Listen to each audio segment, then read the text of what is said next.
한국 최고의 창작 동요로 손꼽히는 반달. 이 곡은 1924년 어느 새벽 하늘에 있는 달을 보던 고 윤구경 씨가 반달이 나라를 잃은 자신의 모습처럼 보여서 그 마음을 담아서 작사, 작곡한 곡입니다.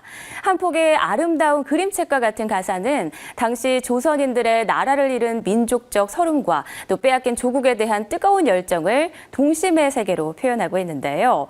조선 민족을 망망대해에 떠도는 한 조각의 조각배로 또 갈 곳 없이 하늘을 떠도는 슬픈 새벽달과 같이 표현한 것 같습니다.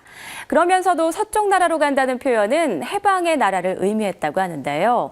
이런 깊은 뜻을 담고 있는 동요 반달에서 하얀 쪽배를 가리키는 반달은 상현달일까요? 하현달일까요?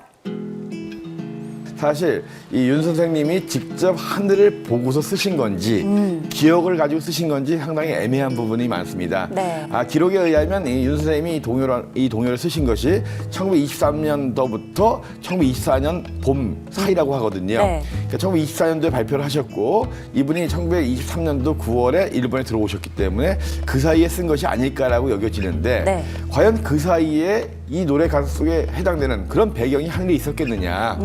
자, 푸른 하늘 은하수 하얀 쪽배라고 되어 있습니다. 네.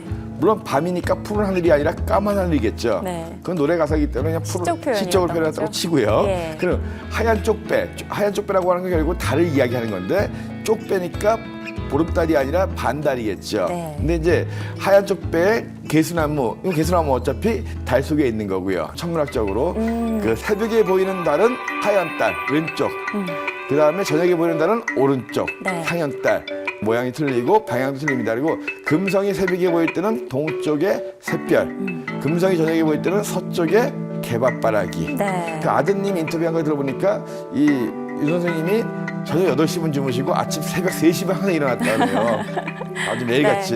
네. 그래서 8시 전에 저렇게 보거나 새벽 3시에 이렇게 볼 수 있는 그런 하늘이 실제로 금성의 위치를 놓고 보면 금성은 이제 1923년 겨울 정도부터 이제 새벽에 좀 보이다가 그 다음에 한동안 또 안 보여요. 네. 안 보이다가 다시 또 이제 저녁 하늘로 옮겨가거든요. 봄 쪽에. 그래서 사실은 1923년부터 24년 들어오셔가지고 발표할 때까지는 거의 없었다. 네. 실제로 학교나 여러 천문학하는 분들이 이걸 분석해 보려고도 많이 했어요. 근데 이제 실제로 본다면 여러 가지 경우의 수가 나올 수 있는 거거든요. 정답이 하나가 아니란 얘기예요. 생각할수록 다 다른 그렇죠. 경우의 수가 많다는 거죠. 경우의 수가 많을 수 있는 거죠. 또 윤구경 선생님이 딱 정확히 반달이라고 얘기는 안 했을 거 아닙니까? 네, 그죠? 네. 또 상현달도 마찬가지예요. 그래서 여러 가지 변수들이 있기 때문에 보고서 썼다라고 생각하는 것보다는 종합적으로 이럴 경우 수도 있고 저럴 경우 수도 있더라. 네, 그러니까 윤구경 선생님이 만든 동요 반달은 천문학적 관점으로 봤을 때는